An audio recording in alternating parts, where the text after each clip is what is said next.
Money FM 89.3, the best of Saturday mornings. Wide World on Money FM 89.3. The United Nations Global Compact Singapore is 20 years old. Over the past 20 years, the UNGCNS, as it's called, just rolls off the tongue, has been at the forefront of driving sustainable business practices, fostering partnerships, things that positively impact our society and the environment. To tell us a little bit more about, actually, to tell us a lot more about it, is Dr. Bicky Bhangu, the president of the UN Global Compact Network Singapore. Bicky, welcome to the studio. Congratulations. Happy 20th anniversary. Great to be here, Glenn, and thanks for having me on the show. Yeah, you know, a lot of folks may not be familiar with what the Global Compact Singapore does. Can you give us a bit more of an overview? So the UNGC, the Global Compact, was set up in 2000. There's about 20,000 organizations that have come together. 20,000? 20,000 across 170 countries. And the focus is to really align to the 10 principles, which are focused on human rights, labor, environment, and anti-corruption. And the focus here in Singapore, which is the United Nations Global Compact Network Singapore, is the local chapter of the UN Global Compact. Okay. And our focus is on driving sustainable business practices, making sure that the strategies that organizations take are aligned with the Sustainable Development Goals. And we help them to get there. We guide them with tools and frameworks to be able to deploy some of the things that are happening in the global businesses to ensure that we adopt similar practices here so that we continuously to remain globally competitive. Yeah. Is there a lot of need for that in Singapore? There is, because we do a lot of trading, not just in Singapore, but out of Singapore. So regulations around us is changing a lot. We need to have good awareness of that. Metrics are being introduced, not just as a voluntary, but now some as mandatory. So they need to be understood and really sort of taken into consideration. And we need to help our businesses on how to do this and how to get there as well.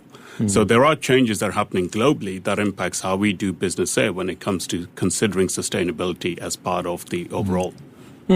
Bicky, give us a real-world example, maybe something you've been involved with that covered all of the things you just talked about with the Singapore chapter. Yeah, so it's really important when we talk to the organizations and we're promoting the awareness that we have to go there with the right tools that they can use. So the tools could be, for example, the Low Carbon Singapore, which is a emissions calculator. Right. Or it could be a CERT, which is a carbon emissions registry tool, which really captures your emissions recording. That can then be used on whether you're making progress on your emission targets. So there's tools and frameworks that we take. There's learning and courses that we also introduce to the organizations. There could be carbon accountancy, where we've really, I would say, upskilled 650 employees. In Singapore? In Singapore. And it could be even just carbon-related courses where we've upskilled over 1,500 participants, over 800 companies that we've engaged with just over the last 4 years. Wow. So that shows in terms of not just taking the tools and the frameworks, but upskilling and with the learning and content that employees and employers can then use, and also having the right awareness and events in place. This could be from recognitions through the Singapore Apex Sustainability Awards, where we recognize individuals, to Sustainability Summit, where we actually showcase and innovations that organizations have adopted that have worked for them. So it's a platform for cross-sharing and co-creating. So you mentioned the summit there. How does it work day to day? Do companies approach you or you approach them? Do they come in and take part in programs? How does it work day to day? Yeah, so we've got 200 members today. And we do a lot in Singapore. In Singapore, and they range from MNCs to SMEs. And there's a lot of bringing together what's happening on the global platform.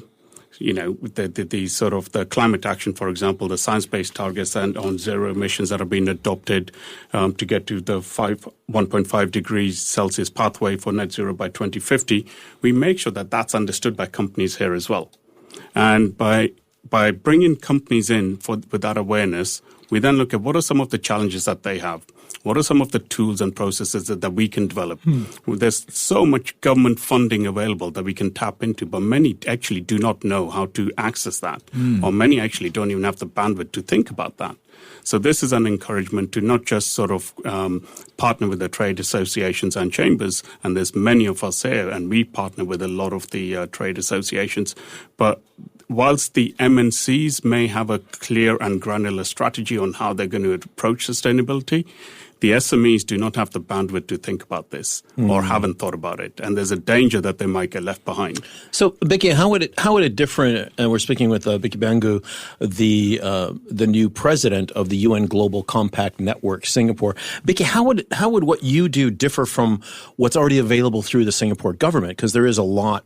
There are a lot of resources for SMEs, for example, and others. Is it that you're bringing in the global standards, the global best practices? How does that work? Yeah, it's a fair question, because when we look at it, a lot of the trade chambers will be addressing sustainability one way or another. Yeah. And we're looking at, when we look at the Sustainable Development Goals, metrics that was introduced, we haven't really progressed. Actually, we've actually regressed in many areas as well. So globally, what the UN has done is put together a Forward Faster initiative, which really looks at 5 key areas. This is to increase the impact in a near term of 2030 timeline, is to increase the accountability and transparencies that organizations can start adopting on commitments that they might be making in the field of sustainability. Now, this includes gender equality. At a global focus, this will be about representation and pay by 2030. Living wage. We know that as you go further left of the supply chain and contractors, there isn't the right balance with the living income.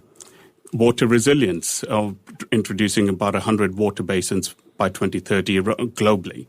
Climate actions that you might have to get on the pathway to net zero by 2050. And then finance and investments.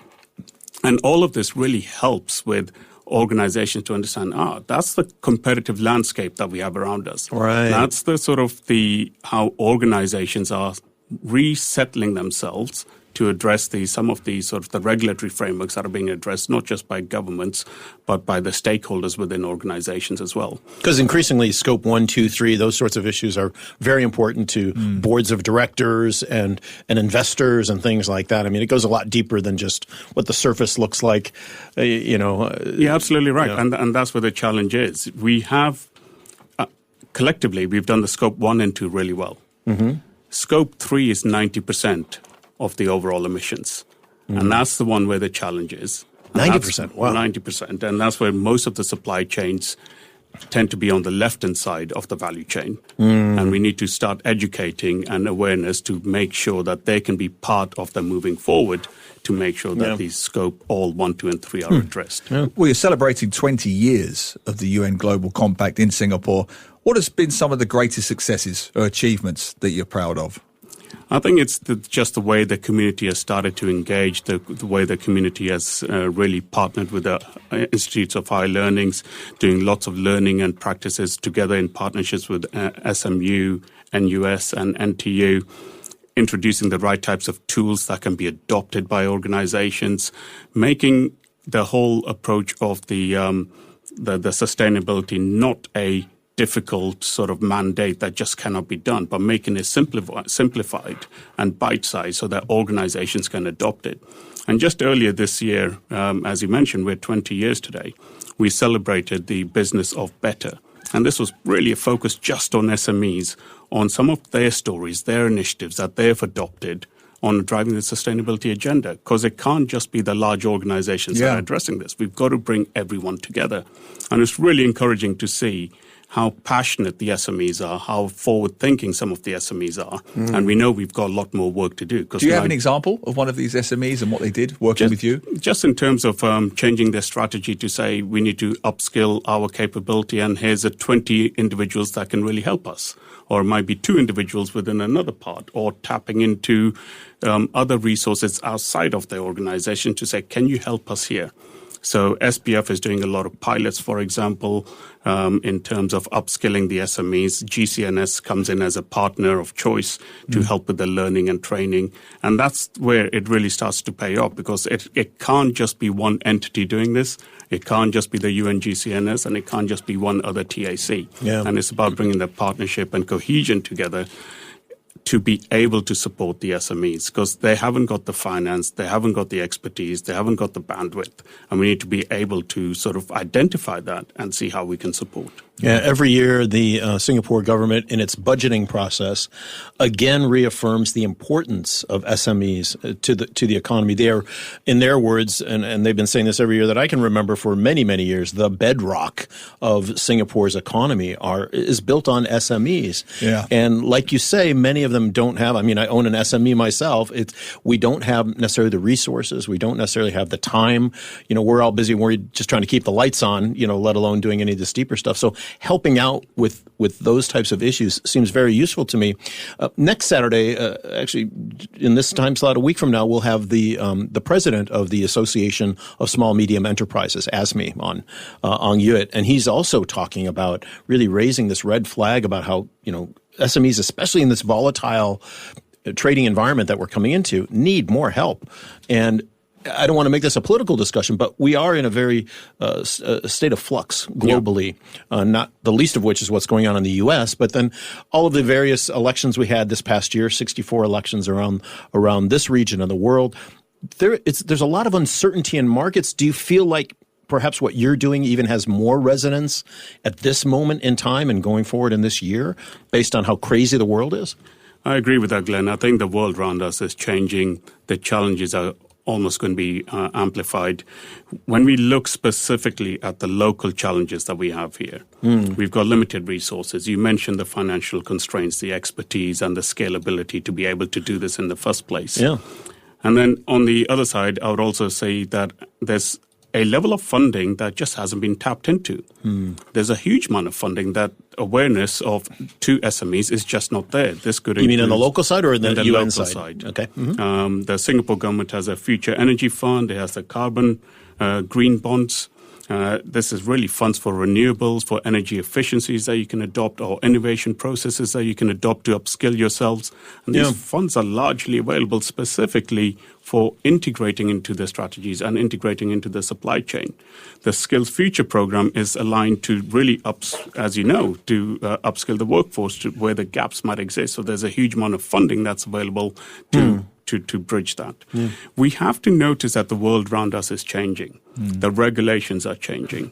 The EU Carbon Border Adjustment Mechanism, which is essentially a tax on the carbon of imported goods. If we have a widget that's going from Singapore, with this EU Carbon Border Adjustment Mechanism, it's going to get more expensive to get into the country because of the logistics costs associated with that. So we need to bring that awareness. We need to ensure that the budgets and the fundings are being used appropriately so that we almost put the right processes and innovation in so we can almost address that gap. So to make sure that we continue to be competitive in the global landscape. And these regulations are not just from the EU, they're going to start happening more and more so around us. Wow. But when I look at the carbon taxation, we're the only country in the Southeast Asia region that is doing this. We're the only ones who are looking very significantly on green energy and importing of green electrons to make the footprint much more sort of towards the green agenda. We need more of this coming together. It's almost bridging together the initiatives and the funding that's available together with the enterprises that are doing business here and together with the strategies that these enterprises are adopting, because we need to ensure that the strategy and operations are aligned. Operations of addressing what are the challenges in the very near term, giving them the tools to be able to do that, and planning for the future so that we're future-proof as well. Yeah. It's fascinating. Listening to you reminds me of a guest we had on last year, Rajiv Peshawaria, who wrote the book Sustainability. I'm sure you know the guy. He makes a case, as you do, that it's not only inevitable, it's in our economic interests to be sustainable. However, as Glenn points out, in the last year or so, it's just fallen off the radar at the ground level. people have bread and butter issues, cost of living issues, rising inflation, stagflation in some countries like the UK. Has it fallen off, I wouldn't say the global agenda, but certainly the global consciousness in a way that maybe it wasn't 1 or 2 years ago? Climate change just doesn't seem to be an issue. Sustainability doesn't seem to be a pressing issue right now. It's fallen off perhaps because we've just come out of, I would say, the pandemic era where the supply chain resilience was significantly tested. Supply chain resilience together with the climate risks that are posed, which is a headwind that many of the organizations are facing, together with geopolitical constraints that is happening in terms of tariffs. Those agendas have overtaken sustainability agenda, and it's almost become lower in the pecking order. You're right. We need to do more. That actually, if we don't continue to address the sustainability issues and the challenges and create it into an opportunity, the businesses will get left behind. It's not about getting your pricing strategy right. It is not about getting the right partnerships right. You might just not be able to sell your product or service in a different geography because you haven't got the sustainability agenda understood and it really fully integrated within your sort of operational strategy. Wow. Bicky, unfortunately, we have to leave it there, but I want to make sure that people know how to get in touch with the UN Global Compact Singapore and to find out more how they can be helped, where the resources are, what the resources are. How do people find you and your organization, what you're up to? Great. We've got a great team of over 20. They're very dedicated and passionate. Please search on GCNS on Google, and it'll take you directly to the link, and we'll be able to establish a connection there. Awesome. Thank you so much for being with us. Bicky Bhangu, the president of the UN Global Compact Network, Singapore. Thanks for being with us today. Thank you. To listen to more great interviews, download our podcasts at audio.sg or download the audio app. That's AWEDIO, audio at the App Store and Google Play.